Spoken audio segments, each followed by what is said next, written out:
नमस्कार दोस्तों, सर जी क्लासेस में आपका स्वागत है। तो हम लोग कंप्यूटर बेसिक्स के प्रीवियस ईयर क्वेश्चन कर रहे थे RC GDC एग्जामिनेशन के लिए।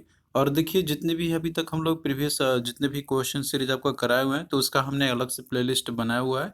तो आप लोग जो है सर्च करना यूट्यूब पे, आपको जो है इसका लिंक मिल जाएंगे आपको डिस्क्रिप्शन बॉक्स में भी। और देखिए दोस्तों, आपके एग्जाम प्रिपरेशन के लिए हमने जो है आपके जितने भी नॉन टेक्निकल सब्जेक्ट आपके, जैसे कि आपका इन्वायरमेंट है, कंप्यूटर है, फिजिक्स है, केमिस्ट्री है, इसके अलावा आपको जनरल अवेयरनेस और करंट अफेयर है, तो सभी का हमने जो है पूरा कंप्लीट पीडीएफ नोट्स तैयार किया हुआ है। इसमें देखिए आपको जो है सिलेबस के अकॉर्डिंग आपको पूरा कंप्लीट कंटेंट आपको इसके अंदर में मिल जाएंगे। और थ्योरी के साथ आपको प्रीवियस ईयर पेपर भी जो है आपको मिल जाएंगे। तो ये जो है आपके एग्जाम प्रिपरेशन के लिए काफ़ी बेनिफिशियल रहेगा। तो इसका लिंक जो है डिस्क्रिप्शन बॉक्स में दिया हुआ है, तो आप लोग वहाँ जाकर जो है इसको आप लोग बाय कर सकते हो। तो देखिए यहाँ पे क्वेश्चन है आपका कि which of the following is a language processor. तो इनमें से कौन सा जो है आपका एक लैंग्वेज प्रोसेसर है। तो यहाँ पे देखिए दिया आपका यहाँ पे असेंबलर, कंपाइलर, इंटरप्रेटर या फिर ऑल ऑफ द एबव। तो देखिए यहाँ पे आपको सबसे पहले समझना होगा कि लैंग्वेज प्रोसेसर होते क्या हैं। तो देखिए जो लैंग्वेज प्रोसेसर जो होते हैं ये, तो ये एक लैंग्वेज को दूसरे लैंग्वेज में आपका ये प्रोसेस करेंगे, मतलब कि ट्रांसलेट करेंगे एक सिंपलाइज अगर बोला जाए तो जैसे कि यहाँ पे देखिए दिया आपका असेंबलर, तो असेंबलर जो है तो ये क्या करता है, असेंबली लैंग्वेज को मशीन लैंग्वेज में कन्वर्ट करता है। कंपाइलर भी जो है ये भी आपका हाई लेवल लैंग्वेज को लो लेवल लैंग्वेज में कन्वर्ट करता है आपका। और इंटरप्रेटर भी देखिए ये भी आपका जो है हाई लेवल लैंग्वेज को लो लेवल लैंग्वेज में करता है, लेकिन ये जो है वन लाइन बाय लाइन आपका करता है, एक साथ में आपका कंपाइलर करता है यहाँ पे, लेकिन इंटरप्रेटर आपका लाइन बाय लाइन करेगा। तो यहाँ पे ये चाहे कोई भी हो, असेंबलर, कंपाइलर या इंटरप्रेटर, तो ये सभी के सभी जो एक लैंग्वेज प्रोसेसर ही है। तो इस तरीके से यहाँ पे ऑल दी ऑप्शन आपका करेक्ट हो जाएगा। इसके रिगार्डिंग देखिए हमने आपको पहले बताया भी होगा, यहाँ पे जो है पूरा कंप्लीट इन सब का थ्योरी देख सकते हो। असेंबलर, कंपाइलर, इंटरप्रेटर ये सब क्या है, सब सारे जो है लैंग्वेज ट्रांसलेटर होते हैं। सबका काम होता है ट्रांसलेट करना है एक लेवल ऑफ लैंग्वेज को दूसरे लेवल लैंग्वेज में। तो असेंबलर असेंबली लैंग्वेज को मशीन लैंग्वेज में, जैसे कि आपका 01 के फॉर्म मशीन लैंग्वेज होता है। और वहीं पे कंपाइलर पे भी देखिए जो सोर्स कोड होता है उसको मशीन लैंग्वेज में कन्वर्ट करना, सोर्स कोड मतलब कि जो हाई लेवल लैंग्वेज में लिखे जाते हैं। इंटरप्रेटर भी देखिए ये भी आपका हाई लेवल लैंग्वेज को जब मशीन लैंग्वेज में कन्वर्ट करता है, लेकिन ये लाइन बाय लाइन आपका ये करता है। तो आप लोग जो है यहाँ पे सारे चीज़ों के बारे में पीडीएफ से आप लोग पढ़ सकते हो इसके बारे में। नेक्स्ट देखिए क्वेश्चन है आपका कि कंपाइलर क्या है। तो यहाँ देखिए दिया हुआ है hardware, software, neither hardware nor software, या फिर ये कार्ड है। तो देखिए दोस्तों जो कंपाइलर है आपका या फिर असेंबलर, अब जो भी देखिए ये सब जो है एक सॉफ्टवेयर होते हैं, ये बिल्ट होते हैं, जो बनाए जाते हैं कि जैसे लैंग्वेज को ट्रांसलेट करना। तो ये जो है आपका क्या होगा, एक ऑप्शन बी यहाँ पे हो जाएगा। सिंपली ये सब जो है सॉफ्टवेयर होते हैं, ये सॉफ्टवेयर बनाया जाता है ताकि जो है आपका लैंग्वेज को कन्वर्ट कर सके।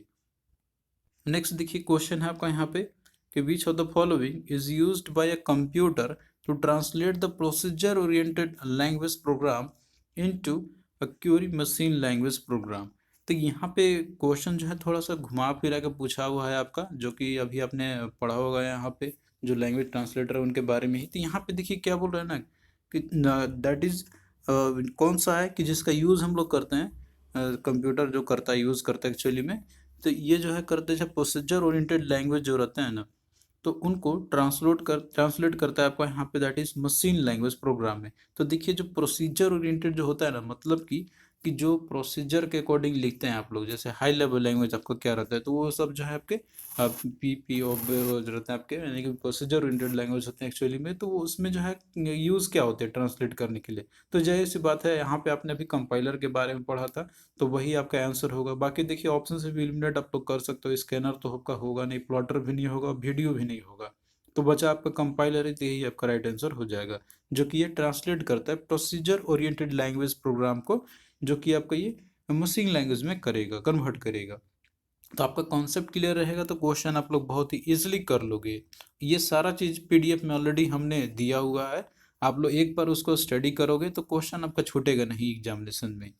नेक्स्ट देखिए दिया हुआ है क्वेश्चन यहाँ पर आपका कि what is the program that translate the source code into object called called. तो यहाँ पे देखिए यही सेम चीज़ है जो कि हमने आपको पहले ही बताया था। सोर्स कोड जो होता है ना, देखिए सोर्स कोड हम लोग बोलते हैं जो हाई लेवल लैंग्वेज फॉर्म में जो रहता है आपका, जैसे इंग्लिश अल्फ़ाबेटिकल फॉर्म में जो होते हैं उनको सोर्स कोड बोला जाता है, जो कि हम लोग ह्यूमन रीडेबल फॉर्म में होते हैं, जो हम लोग समझ सकते हैं। तो सोर्स कोड को ऑब्जेक्ट कोड में बदलता है उसे क्या बोलते हैं हम लोग? तो इसको देखिए कंपाइलर बोला जाता है। तो वही सेम ही है आपका यहाँ पे। ऑब्जेक्ट कोड देखिए बोलते हैं मशीन लैंग्वेज को ही। ऑब्जेक्ट मतलब कि जो कंप्यूटर समझ सकता है। तो object code nothing but machine code ही आपका होता है एक्चुअली में, 0 1 के फॉर्म में। तो ये कौन करता है सोर्स कोड को ऑब्जेक्ट कोड में? तो ये कंपाइलर करेगा आपका। तो राइट आंसर क्या होगा आपका यहाँ पे? कंपाइलर। और बाकी देखिए यहाँ पे आपका एग्जीक्यूटर तो होगा नहीं, ट्रांसलेटर तो ये है ही आपका। ट्रांसलेटर दिए हैं ही, लेकिन यहाँ पे एग्जैक्ट उस चीज़ का नाम पूछा जा रहा है आपसे, वो क्या होगा? तो ये चीज़ आपको ध्यान में रखना होगा। नेक्स्ट देखिए क्वेश्चन है आपका यहाँ पे कि which of this software application was not a part of the first version of the Microsoft office. यानी कि इनमें से कौन सा सॉफ्टवेयर एप्लीकेशन है जो कि माइक्रोसॉफ्ट जो वर्जन आया था ऑफिस का, तो उसका एक पार्ट नहीं है। तो यहाँ पे देखिए अगर आप लोग देखोगे ना, दिया हुआ है आउटलुक या एम एस वर्ड या एम एस एक्सेल या फिर एम एस पावर पॉइंट।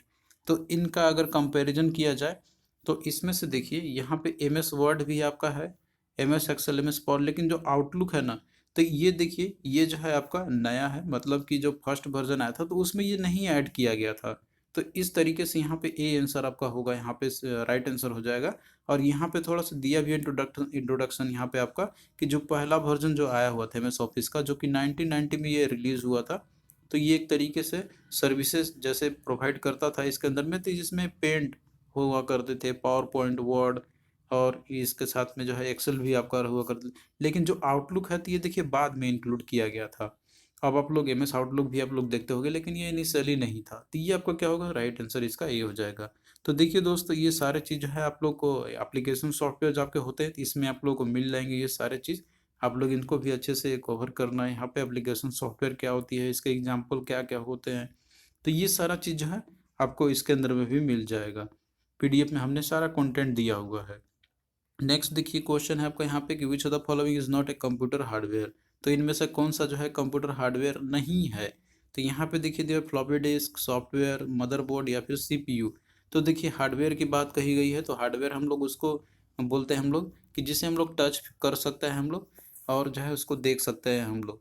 तो बेसिकली यहाँ पे अगर देखा जाए तो फ्लॉपी डिस्क है, मदरबोर्ड है, सीपीयू, ये सभी चीज़ जो है हार्डवेयर है। इनको हम लोग देख सकते हैं और इनको जो है हम लोग महसूस भी कर सकते हैं यहाँ पे। लेकिन सॉफ्टवेयर जो है आपका क्या है, ये इनविजिबल होता है आपका। तो ये जो है आपका नहीं होगा हार्डवेयर का एग्जाम्पल। तो बी इसका राइट आंसर हो जाएगा। नेक्स्ट देखिए क्वेश्चन आपका कि Microsoft corporation was founded in. तो माइक्रोसॉफ्ट कॉर्पोरेशन जो है तो ये कब जो है इसकी स्थापना की गई थी? तो देखिए दोस्तों इसका देखिए राइट आंसर जो है आपका 1975 आपका सी राइट आंसर होगा आपका यहाँ पे। तो माइक्रोसॉफ्ट जो है क्या एक multi national company, technology corporation company है आपका ये, जो कि ये जो है 4 अप्रैल को फाउंड किया गया था 1975 में। और ये जो है किए गए थे तो इसमें दो मेन पर्सनालिटी आपको नाम याद रखने। एक तो है बिल गेट्स जो कि काफ़ी फेमस भी, इनका नाम भी सुना होगा आपने, और साथ में जो है पॉल एलन। तो ये दोनों ने जो है मिल के इसकी स्थापना की थी। तो ये आप लोग ध्यान में रखना, ये क्वेश्चन पूछा भी गया हुआ है आपका यहाँ पे नीचे। आप जैसे कि देख भी सकते हो यहाँ पे कि बिल गेट्स को founded the Microsoft corporation in 1975 with. तो इन्होंने जैसे बिल गेट्स माइक्रोसॉफ्ट कॉर्पोरेशन के 1975 में स्थापना तो की थी, लेकिन किसके साथ मिलकर की थी? तो यहाँ पे देखिए दिया हुआ है Chris Hughes, Tim Berners Lee, या सिवर पॉल जॉब्स, या पॉल जी एलियन। तो यहाँ पे देखिए दिया होगा पॉल एलियन। तो इसका क्या होगा? डी राइट आंसर आपका हो जाएगा। तो ये जो है आप लोग नाम याद रखना दोनों का यहाँ पे, और ईयर भी याद रखना। नेक्स्ट देखिए क्वेश्चन आपका यहाँ पे कि which of the following is not an example of a word processor. तो कौन सा इनमें से जो है वर्ड प्रोसेसर का एग्जांपल नहीं है? तो देखिए दोस्तों जो माइक्रोसॉफ्ट ऑफिस जो रहता है तो उसमें देखिए आपको स्टडी करना है M S PowerPoint, M S Office, M S Excel.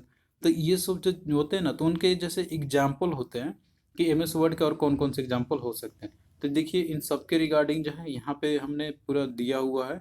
आप लोग इनमें से देख भी सकते हो कि एम एस वर्ड आपका क्या है, basically word processing application software आपका है जिसमें टेक्स्ट बेस्ड डॉक्यूमेंट हम लोग क्रिएट कर सकते हैं। और इसमें जो फॉर्मेट आपका होता है तो होता है .doc। तो इसके एग्जाम्पल की बात करते हैं तो जैसे आपका वर्ड स्टार हो गया, इजी वर्ड हो गया, नोट पैड हो गया। तो ये सब इसके एग्जाम्पल है। तो यहाँ पे क्वेश्चन में जैसे कि अगर आप लोग देखोगे जो पूछा गया था आपसे यहाँ पे कि कौन सा जो है एग्जाम्पल नहीं है वर्ड प्रोसेसर का, तो इसमें पहला आपका दिया IBM Lotus Symphony, Microsoft Word, Google Docs, या फिर माइक्रोसॉफ्ट एक्सेल। तो देखिए जो माइक्रोसॉफ्ट एक्सेल है तो ये तो एक अलग ही माइक्रोसॉफ्ट का ही एक मतलब अलग सॉफ्टवेयर है आपका। तो ये तो नहीं होगा आपका। बाकी सब देखिए Symphony, MS Word, Microsoft Word, Google Doc, ये सब जो है वर्ड प्रोसेसर है। नेक्स्ट देखिए अगला दिया हुआ है कि M S Word is an example of. तो एम एस वर्ड जो है ये एग्जाम्पल आपका क्या है, तो यहाँ पे देखिए दिया हुआ है application software, compiler, operating system, system software. तो देखिए दोस्तों जो एम एस वर्ड है आपका, तो ये क्या है, एक एप्लीकेशन सॉफ्टवेयर का एक एग्जाम्पल है। ये कंपाइलर तो होगा नहीं, ऑपरेटिंग सिस्टम तो है नहीं, सिस्टम सॉफ्टवेयर भी नहीं होते हैं ये। तो इन सब का क्लासिफिकेशन हमने आपको पहले भी बताया होगा इसके बारे में, आज नहीं तो आप लोग पीडीएफ में देख लेना, पूरा कंप्लीट आपको इन्फॉर्मेशन इसके बारे में मिल जाएगा। नेक्स्ट देखिए क्वेश्चन है आपका कि .docx file is created with. तो यहाँ पे एक्सटेंशन आपको दिया हुआ .docx है। तो देखिए डॉक्यूमेंट का मतलब कि जो वर्ड प्रोसेसर रहता है आपका एम एस वर्ड का, तो ये उसका एक शॉर्टकट है। तो ये जो है वर्ड प्रोसेसर का आपका मतलब कि जो शॉर्टकट होती है जो फाइल बनते हैं उसकी आपकी है, तो क्या होगा इसका सी राइट आंसर हो जाएगा। तो आपको जो है इन सब के बारे में देखना होगा, और इसका जो शॉर्टकट भी आते हैं शॉर्टकट की, जैसे कि हम क्या प्रेस करेंगे तो क्या होगा, जैसे ओपन करने के लिए क्या प्रेस करते हैं हम लोग शॉर्टकट की, या प्रिंट सेव करने के लिए, प्रिंट करने के लिए क्या करते हैं, कट कॉपी पेस्ट के लिए क्या करते हैं हम लोग। तो यहाँ पे कट कर ले कंट्रोल प्लस से, कॉपी के लिए कंट्रोल प्लस सी, पेस्ट के लिए कंट्रोल प्लस भी। तो ये सारा चीज़ जो है एग्जाम में आपसे पूछे जाते हैं, तो ये सब आप लोग याद कर लेना। जैसे कि आप यहाँ पे देख भी सकते हो दिया हुआ है आपका क्वेश्चन में कि what is the shortcut key to open insert hyperlink dialog box in M S Word. तो यहाँ पे देखिए जैसे insert hyperlink dialog box open करने के लिए शॉर्टकट की क्या हम लोग प्रेस करना होगा। तो देखिए इसके लिए जो है कंट्रोल प्लस के, ये जो है हमको प्रेस करना होता है, इससे जो है आपका हाइपरलिंक डायलॉग बॉक्स जो है ओपन हो जाएगा इंसर्ट करने के लिए। तो इसका जो है आपका ऑप्शन डी यहाँ पे राइट आंसर हो जाएगा। कंट्रोल प्लस के प्रेस करने से जो है आपका ये आ जाएगा। तो ये आपका सही होगा। बाकी आप लोग जो है यहाँ पे पूरा देख सकते हो कि जैसे कि आपका दिया हुआ है यहाँ पे सारा चीज़ जितने भी इम्पोर्टेंट है हमने यहाँ पे ले लिया है। आप लोग जो है इतना एटलीस्ट जरूर कर लेना एग्जाम के लिए।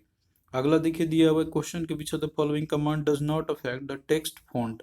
तो इनमें से कौन सा कमांड जो है जो कि टेक्स्ट फॉन्ट को इफेक्ट नहीं करता है। तो यहाँ पे देखिए दिया हुआ है कि बॉर्डर्स या बोल्ड दिया हुआ है, इटैलिक्स दिया, अंडरलाइन दिया हुआ है। तो देखिए यहाँ पे अगर आप लोग जैसे कि दिया हुआ है ना, अगर आप लोग बोल्ड करते हो तो ये आपका जैसे टेक्स्ट जो रहता है तो उसको इफेक्ट करता ही है। उसमें जो है बोल्ड आपका हो जाएगा और ज़्यादा लाइट हो जाता, मतलब कि और ज़्यादा आप डार्क हो जाता है, दिखने में आपको और अच्छा दिखेगा, डार्क दिखेगा आपका। इटैलिक्स में भी देखिए जो है फ़ॉन्ट आपका चेंज हो जाता है, मतलब टेक्स्ट जो फ़ॉन्ट रहेगा आपका वो थोड़ा सा मुड़ जाता है, मतलब इस तरीके से इटैलिक्स में जो है आपका थोड़ा सा टिल्टेड आपको दिखते हैं वर्ड इसमें। और जो अंडरलाइन है तो इसमें भी देखिए टेक्स्ट फॉन्ट आपका चेंज होता है, मतलब कि जो भी वर्ड आपका लिखा रहता है वो आपका अंडरलाइन में आ जाता है। लेकिन देखिए यहाँ पे एक दिया हुआ है बॉर्डर। तो बॉर्डर जो है ये अगर आप लोग अप्लाई करते हो यहाँ पे, तो इसमें जो है इसमें बॉर्डर आएगा, लेकिन इसमें फॉन्ट में कोई चेंजेस आपके नहीं आएंगे। तो क्या होगा, सी ए यहाँ पे, सॉरी ये राइट आंसर इसका हो जाएगा। तो ये सब कॉमन क्वेश्चन है जो कि आपसे कॉमन इंटेलिजेंस बेस्ड पे ही पूछे गए हुए हैं कि आपको जैसे पता है कि नहीं इन सभी चीज़ों के बारे में। नेक्स्ट देखिए क्वेश्चन आपका यहाँ पे कि while editing a text document in M S Word the combination keys used for copying and pasting text are respectively. तो जैसे कि अगर आप लोग टेक्स्ट बेस्ड डॉक्यूमेंट को जब आप लोग एडिट करते हो एम एस वर्ड के अंदर में, तो यहाँ पे वो कौन सा कम्बिनेशन की है जिसके चलते जो है आप लोग कॉपी कर सकते हो और पेस्ट कर सकते हो टेक्स्ट को। तो यहाँ पे रेस्पेक्टिवली मतलब सबसे पहले आपको कॉपी वाला देखना हो, पेस्ट वाला आपको बाद में देखना होगा। तो देखिए हमने आपको कॉपी के लिए बताया था कि इसके लिए जो होता है आपका कंट्रोल प्लस सी, और जो पेस्ट होता है उसके लिए होता है कंट्रोल प्लस भी। तो यहाँ पे क्या होगा, टू आपका राइट आंसर हो जाएगा। तो आपको बस शॉर्टकट ही याद रखना है, बाकी इसमें कोई ज़्यादा कोई हार्ड नहीं है। यहाँ पे एटलीस्ट आप लोग वो जरूर याद रख लेना जो हमने आपको दिया हुआ है। अगला देखिए दिया हुआ है कि बीच की combination is use for pasting text in M S Word. तो पेस्ट करने के लिए क्या करते हैं, तो यहाँ पे सेम उसी तरीका का ही है आपका यहाँ पे। तो पेस्ट करने के लिए यूज करते हैं हम लोग कंट्रोल प्लस भी। तो क्या होगा, ए ऑप्शन यहाँ पे राइट आंसर हो जाएगा इसका। नेक्स्ट देखिए क्वेश्चन आपका यहाँ पे कि workbook in a computer application is basically related to. तो देखिए वर्क बुक जो है कंप्यूटर एप्लीकेशन से रिलेटेड है आपका, तो ये बेसिकली किससे रिलेट आपका ये करता है। तो देखिए जो एम एस एक्सेल जो होता है ना आपका, तो उसमें जो है एक वर्कबुक आपका होता है, यानी कि ये जो है स्प्रेडशीट जो आप लोग ओपन करते हो तो वो आपका कलेक्शन होता है एक्चुअली में। तो वर्कबुक आपका क्या होता है, ये कलेक्शन होता है आपका यहाँ पे एक या एक से अधिक जो जो आपके स्प्रेडशीट्स होते हैं उनको, उसी को बोलते हैं हम लोग वर्कबुक। तो यहाँ पे जो है राइट आंसर क्या होगा, एम एस एक्सेल, ये एम एस एक्सेल का एक्चुअली है। नेक्स्ट देखिए दिया हुआ है क्या, formula in M S Excel start with dash symbol. तो देखिए जब एक्सेल आप लोग ओपन करते हो तो उसमें देखिए जो फार्मूला आपका जो स्टार्टिंग होता है ना, तो उसमें हमेशा इक्वल टू साइन के साथ में आपका होगा। इसके साथ में आपको कोई जैसे स्पेसिफाइड आपको जो टेक्स्ट टैग आपको डिनोट करने होंगे वहाँ पर आपको, तो इस केस में यहाँ पे इक्वल टू के साथ भी आपका होगा। जैसे कोई भी अगर फार्मूला स्टार्ट होगा तो इक्वल टू सिंबल तो रहेगा ही रहेगा। तो यहाँ पे जो है इसका टू राइट आंसर आपका हो जाएगा। तो देखिए दोस्तों, आपको जो है एम एस एक्सेल के बारे में भी और इनका शॉर्टकट जो रहता है तो ये सब भी आपको याद रखने होंगे। इसके बारे में क्या है, तो हमने यहाँ पे ब्रीफ दिया हुआ है, एटलीस्ट आप लोग इतना जरूर करके जाना। और इसके जो शॉर्टकट जो होते हैं यहाँ पे, जैसे कि इसमें करंट टाइम डेट इंटर करने के लिए, या फिर जो है इसमें जैसे सेलेक्टेड सेल को एडिट करने के लिए या चार्ट क्रिएट करने क्या करते हैं हम लोग, तो ये सब शॉर्टकट की इसके अंदर में आपका दिया हुआ है, तो आप लोग एटलीस्ट इतना जरूर कर लेना। नेक्स्ट देखिए क्वेश्चन आपका यहाँ पे कि in M S Excel how to use format painter multiple times. तो यहाँ पे दिया हुआ है ना कि आपको जैसे एक्सेल में जो है फॉर्मेट पेंटर को यूज़ करने के लिए मल्टीपल टाइम्स करने के लिए जो है कैसे आप लोग करोगे। तो यहाँ पे अगर ऑप्शन में आप लोग देखोगे यहाँ पे, तो जैसे कि इसके लिए एक आपको आंसर बताते हैं यहाँ पे कि जैसे जो स्टैंडर्ड टूल बार जो आपका रहता है ना, तो उस पर आप लोग डबल क्लिक करो और उसमें और फॉर्मेट पेंटर बटन में आपका आएगा, तो वहाँ से जो है ये ऑप्शन आपको मिल जाएगा। तो क्या करना होगा आपको, यहाँ पे डबल क्लिक आपको करनी है। तो यहाँ पे इससे है बी होगा आपका double clicking on the format painter, तो बी इसका देखिए सही हो जाएगा। अगला देखिए यहाँ पे दिया हुआ है आपका नेक्स्ट क्वेश्चन में कि in M S Excel the spelling tool is placed on which menu bar. तो एम एस एक्सेल के अंदर में जो स्पेलिंग टूल है तो वो कौन से मेन्यू बार में रखा जाता है। जैसे यहाँ पे रिव्यू दिया हुआ है, फॉर्मूला दिया हुआ है, पेज लेआउट दिया हुआ है, इंसर्ट दिया हुआ है।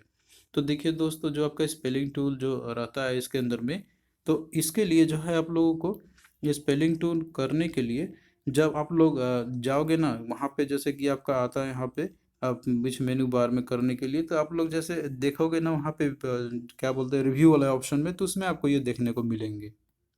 तो इसका जो है आपका ए यहाँ पे सही हो जाएगा।